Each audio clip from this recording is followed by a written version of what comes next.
Hello everyone, welcome back to Bragging About Cinema. Today we're going to brag about Reminiscence starring Hugh Jackman on HBO Max. This came out about a week ago and I didn't have time to do a review. So if you saw some reviews and you're like, I'm a little inconclusive on if I should watch it, here you go. I'm going to give you my take. And as always, it's probably going to be a little more positive than other people because I tend to really focus on the good things and not always the bad things. So I'm probably not as critical as I should be, but I'm interested to see what you think of my review. So if you like this review, make sure to hit the comments below. You can even comment as you're watching me. You can be like, hey, you really stink, or oh, you're right, those other guys are way too hard. Here we go. Are you ready? The first thing that pops out in this movie is the setting. This is set in the future. Looks like the polar ice caps have melted. They don't really explain too much as to why everything looks like you're in Venice, Italy. It's in New Orleans, where every building is pretty much underwater, or there's some dams that are holding water back, and then they kind of go back between there and Florida, which is also underwater. It's not really a huge part of the movie, but it is an interesting background nonetheless. And you have Hugh Jackman's character. He is trying to help people recover lost memories, reliving things that make them happy. And of course, it's addicting. I think it'd be addicting if I could go back in time and relive some of my favorite things. I would probably do it. And then they have a lady that comes in and she lost her keys. And I was like, there you go.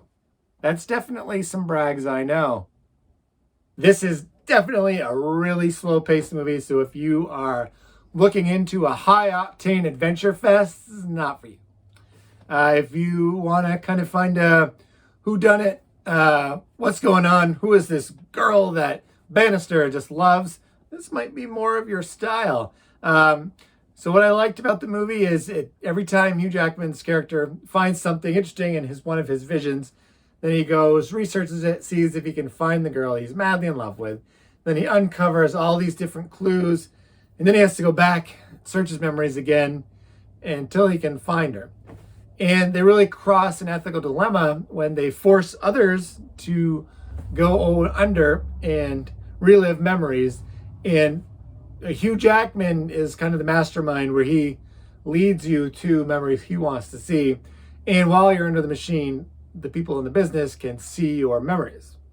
This movie is not really anything we haven't seen before. It's just, like I said, the classic story of guy meets girl, falls in love with girl, girl leaves him far too early, and the rest of the time he's just not ready to let go. We've got to find her.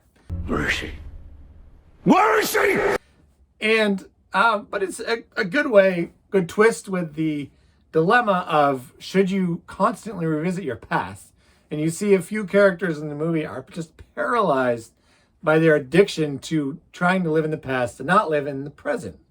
One of the villains that you meet in the movie is played by Daniel Wu.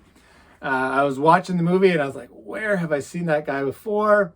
He is the hero. If you ever have a chance to check out Into the Badlands on AMC, it's all done. All seasons are complete. It's been done for a few years.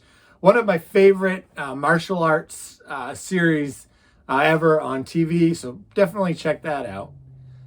The other character that I really liked was Bannister's partner, Emily. She was kind of his moral compass. She made sure that, or tried to make sure that Bannister was staying on the straight and narrow. Both of them are veterans from some war. They kind of touch on a little bit that happened before the flood. And so they're got a deep bond with each other. She saves the day more than once for him as he goes in deep. I'm going to go ahead and give this movie a 2.5 on the Gambit paw scale of possible 5 paws. Now, if you like Hugh Jackman, I think you're going to like this movie. If you think, I think he's a good actor. I think he does really well, the super intense guy with a good range of emotion. If you are looking for the action thriller, like pulse pounding, edge of your seat, again, not for you.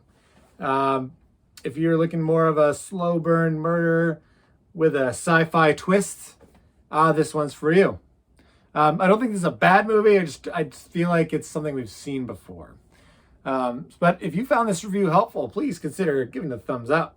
If you thought it was terrible, let me know in the comments. Say, hey, you could be better if you did this.